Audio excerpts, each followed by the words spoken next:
Hello students, स्वागत है आप सभी का मेरे इस चैनल इजी लर्निंग विद अमन में। और आज के इस वीडियो में हम फोकस एंड डायरेक्ट्रिक्स मेथड देखने वाले हैं, यानी कि नाभि एवं स्थिर रेखा विधि द्वारा एक परवलय की रचना करेंगे। तो स्क्रीन पर आप अपने क्वेश्चन देख सकते हैं कि नाभि एवं स्थिर रेखा विधि द्वारा एक परवलय की रचना कीजिए। परवलय यानी कि पैराबोला की रचना करें जिसके स्थिर रेखा यानी कि डायरेक्ट्रिक्स और नाभि यानी कि फोकस के बीच की दूरी 50 मिलीमीटर है। ठीक है, तो जब भी कभी फोकस एंड डायरेक्ट्रिक्स मेथड द्वारा हमें पूछा जाता है किसी भी कंस्ट्रक्शन को करने के लिए, तो उसमें हमें डायमेंशन के रूप में सिर्फ यही दिया रहता है कि फोकस और डायरेक्ट्रिक्स के बीच की कितनी दूरी होगी। अगर आपको इलिप्स का वीडियो याद होगा तो हमने जितने भी इलिप्स का कंस्ट्रक्शन किए हैं उसमें मेजर एक्सिस और माइनर एक्सिस गिवन रहता था, लेकिन फोकस एंड डायरेक्ट्रिक्स के केस में सिर्फ हमें डायरेक्ट्रिक्स और फोकस के बीच की दूरी दी जाती थी। इसी तरह यहाँ पे भी है। अभी आपने पैराबोला के वीडियोस कभी देखी होंगी हमारे इस चैनल पे। उसमें हमने देखा था कि पैराबोला बनाते वक्त हमें उसकी चौड़ाई और ऊंचाई दी जाती थी या फिर आधार और ऊंचाई दी जाती थी, लेकिन यहाँ पे क्या है, सिर्फ फोकस और डायरेक्ट्रिक्स के बीच की दूरी दी जाएगी। तो इस बात का ध्यान रखिएगा। तो जब भी कभी फोकस और डायरेक्ट्रिक्स मेथड में आए क्वेश्चन, तो आपको फोकस और डायरेक्ट्रिक्स के बारे में तो ज्ञान होना ही चाहिए, साथ ही साथ इसेंट्रिसिटी के बारे में भी पता होना चाहिए, जिसे हम उत्केंद्रता कहते हैं। ठीक है, तो इसेंट्रिसिटी क्या होता है? इलिप्स का इसेंट्रिसिटी लेस देन 1 होता है, वो इलिप्स वाले वीडियो में देखा था हमने। पैराबोला की इसेंट्रिसिटी 1 के बराबर होती है, इक्वल टू 1। इसका मतलब ये है कि इस पैराबोला में वर्टेक्स से फोकस के बीच की दूरी और वर्टेक्स से डायरेक्ट्रिक्स के बीच की दूरी वो इक्वल होती है, यानी कि VF इक्वल टू VD होता है। ठीक है, ये थ्योरी का पार्ट है। जब इलिप्स का और कहीं भी किसी का भी थ्योरी आपने पढ़ा होगा, पैराबोला का थ्योरी पढ़ा होगा, तो आपको पता चल जाएगा। ठीक है, तो इसेंट्रिसिटी हमारा 1 होता है। तो चलिए इसी चीज़ को जो हमने यहाँ पे देखा, इस चीज़ को हम अप्लाई करते हैं अपने कंस्ट्रक्शन में। अब ज़रूरी नहीं है कि डायरेक्ट्रिक्स आप ऐसे बनाए, डायरेक्ट्रिक्स आप ऐसे ही बना सकते हैं, कोई दिक्कत नहीं है। डायरेक्ट्रिक्स को लेकर के किसी के पास भी कोई रिस्ट्रिक्शन नहीं है, आप जैसे चाहे वैसे बना सकते हैं। हमने अक्सर ऐसे बनाया है, आज हम ऐसे बनाते हैं। ठीक है, तो यहाँ पे हम जो डायरेक्ट्रिक्स बनाने जा रहे हैं, इसकी लंबाई कितनी होगी? मन में अगर ये सवाल आता है तो इस सवाल को निकाल दीजिए, क्योंकि इसकी लंबाई जो है वो आप अपने हिसाब से कुछ भी रख सकते हैं।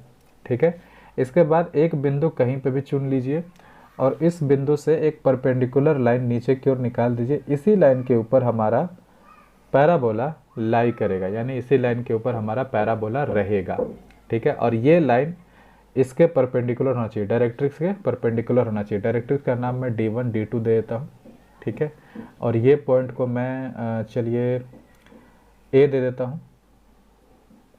ठीक है, A दे देता हूँ, और यहाँ से हमारा यहीं पर कहीं फोकस रहेगा। इसी अगर हम इलिप्स बनाते तो इसी लाइन पर इलिप्स भी होता। ठीक है, तो ये हमारी डायरेक्ट्रिक्स हो गई। डायरेक्ट्रिक्स का पॉइंट ये हो गया। अब डायरेक्ट्रिक्स से फोकस के बीच की दूरी हमें कितना दे रखा है? डायरेक्ट्रिक्स से फोकस का बीच का दूरी हमें दे रखा है क्वेश्चन में 50 मिलीमीटर। तो यहाँ पे हमारा फोकस होगा, इसका मतलब 50 मिलीमीटर दूर, तो इसका नाम हम दे देते हैं फोकस। ठीक है, ये 50 मिलीमीटर। अब इसेंट्रिसिटी जो पैराबोला का है वो 1 होता है, और यही हमें बताएगा कि V यानी कि वर्टेक्स कहाँ पे होगा। तो हमारा जो V होगा वो बिल्कुल A और F के बीचों बीच होगा। तो A और F के बीच की दूरी 5 सेंटीमीटर या फिर यूँ कहें 50 मिलीमीटर है। तो V जो होगा वो हमारा बीचों बीच 25 मिलीमीटर पर होगा। ठीक है, V। तो यही VA और VF दोनों आपस में बराबर होते हैं। ठीक है, VF अपॉन VA करेंगे तो हमारा 1 आएगा, क्योंकि इधर भी 25 है और इधर भी 25 है, तो इसेंट्रिसिटी 1 आएगा। ठीक है, तो जो हमारी जो पैराबोला है वो इस प्रकार से यहीं से ऐसे करके होकर गुजरती हुई चली जाएगी। ठीक है, तो चलिए अब आगे देखते हैं कि इसमें और हम क्या क्या बना सकते हैं। जो इसके बाद के जो स्टेप्स हैं वो कुछ इस प्रकार से हैं कि आपको V के बाद से और F को क्रॉस करते हुए कुछ पॉइंट्स निकालने हैं।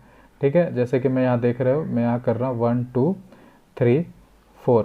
अब ये जो पॉइंट्स है आप कहोगे कि कितने पॉइंट्स होने चाहिए और इनके बीच की दूरी कितनी होनी चाहिए? ऐसा कुछ नहीं है, कोई रिस्ट्रिक्शन आपको नहीं है। आप चाहें तो यहाँ पे 5 6 7 जितने चाहे उतने पॉइंट्स ले सकते हैं अपनी सुविधा के हिसाब से। अगर ज़्यादा बड़ा डायमेंशन दे रखा हो, अगर पैराबोला ज़्यादा बड़ा बनने को जा रहा है, तो समझ लीजिए कि आपको ज़्यादा पॉइंट्स लेने होंगे। ठीक है, ये पहला सवाल। दूसरा कि क्या 1 और 2 के बीच में जितनी दूरी है उतनी ही 2 और 3 के बीच में होनी चाहिए? आपके ऊपर डिपेंड करता है। अगर आप चाहें तो इसको रख सकते हैं बराबर दूरी, नहीं चाहें तो नहीं रख सकते हैं। ठीक है, ध्यान देने वाली बात यह है कि जितने भी पॉइंट आपने बनाए 1 2 3 4, इनसे आपको एक लाइन खींचना है, एक एक लाइन खींचना है जो कि इस लाइन के परपेंडिकुलर होगा और इस लाइन के पैरेलल होना चाहिए। ठीक है, तो इसको, इस लाइन को बस खींचने में आप थोड़ा सा सावधानी बरतें और ये काम आप सारे के साथ करेंगे। जितने भी पॉइंट्स आपके बने हैं सब के साथ आप ये काम करते चले जाएंगे।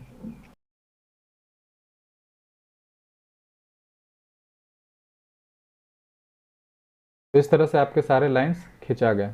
ठीक, इसके बाद आप क्या करना है, अब कुछ नहीं करना है, ए से 1 का मेज़रमेंट लेना है, ए से 1 का मेज़रमेंट लेना है और फोकस पे रख के 1 वाली रेखा को एक बार इधर और एक बार इधर काट देना है। ठीक है, हमेशा ध्यान रखना एक चीज़ का कि मेज़रमेंट हम चाहे कहीं से ले, काटने का काम हम फोकस पर बैठ के ही करेंगे। इससे पहले आपने इलिप्स का क्वेश्चन देखा होगा, उसमें भी यही काम हो रहा था, यहाँ पे भी यही काम होगा।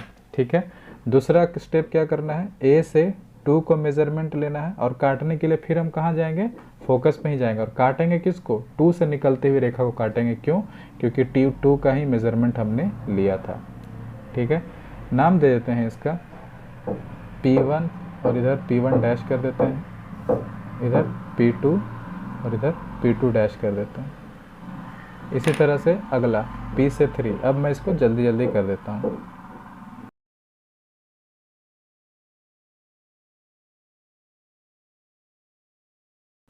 तो इस तरह से सारे पॉइंट्स आपके मिल गए हैं। नाम के साथ मैं इसको दर्शा देता हूँ।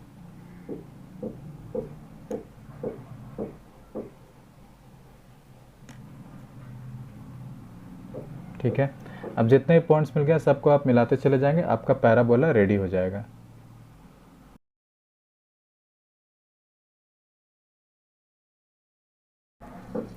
तो इस तरह से आपका पैराबोला तैयार हो गया है नाभि एवं स्थिर रेखा विधि द्वारा। अब हो सकता है कि क्वेश्चन में आपको कहा जाए कि इस पैराबोला के ऊपर आप एक टेंजेंट बनाइए, तो टेंजेंट बनाने का मेथड भी अब हम देख लेते हैं।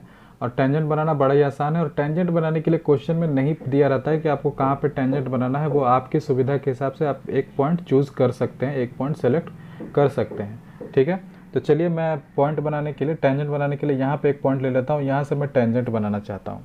तो इस पॉइंट का सबसे पहला काम क्या होगा कि इसको आप फोकस से मिलाइए। ठीक है, इसको फोकस से मिला दीजिए।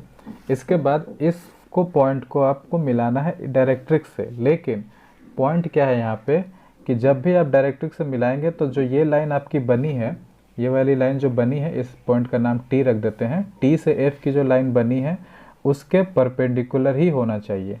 क्लियर है बात, उसके परपेंडिकुलर ही ये लाइन बनना चाहिए, यानी कि यहाँ पे 90 डिग्री का एंगल आना चाहिए। ठीक है, तो यहाँ पे हो गया वो। अब इस पॉइंट को अगर हम टी से मिलाते हुए निकालेंगे, इस पॉइंट को अगर हम टी से मिलाते हुए निकाल देंगे तो जो ये मेरा बनेगा वही मेरा टेंजेंट कहलाएगा, यानी कि ये लाइन मेरी टेंजेंट कहलाएगी। इसका नाम कुछ भी रख दीजिए, पी क्यू रख सकते हैं। ये जो पी क्यू है यही हमारा टेंजेंट है। तो क्या किए, जो भी पॉइंट सेलेक्ट करना आप सेलेक्ट कर लीजिए, उस पॉइंट को फोकस से मिलाइए, फिर वहाँ से उसको परपेंडिकुलर लेके जाइए, कहाँ पर, डायरेक्ट्रिक्स तक, फिर वहाँ से उसको रिटर्न लेके आइए उसी पॉइंट पर। तो उस पॉइंट को छूते हुए वो अगर रेखा निकलेगी तो वही हमारा टेंजेंट होगा। तो इस तरह से आपका पैराबोला तैयार होता है फोकस एंड डायरेक्ट्रिक्स मेथड के द्वारा। टेंजेंट भी किस प्रकार बनाया जाता है हमने देख लिया, ये भी पता चल गया कि सेंट्रिसिटी इसकी कितनी होती है, जो कि है 1। अगर ये वीडियो आपको ज़रा सा भी हेल्प करता है तो इसको लाइक ज़रूर करना, शेयर करना और चैनल को सब्सक्राइब ज़रूर कर लेना। मिलते हैं अगले वीडियो में, तब तक के लिए टेक केयर।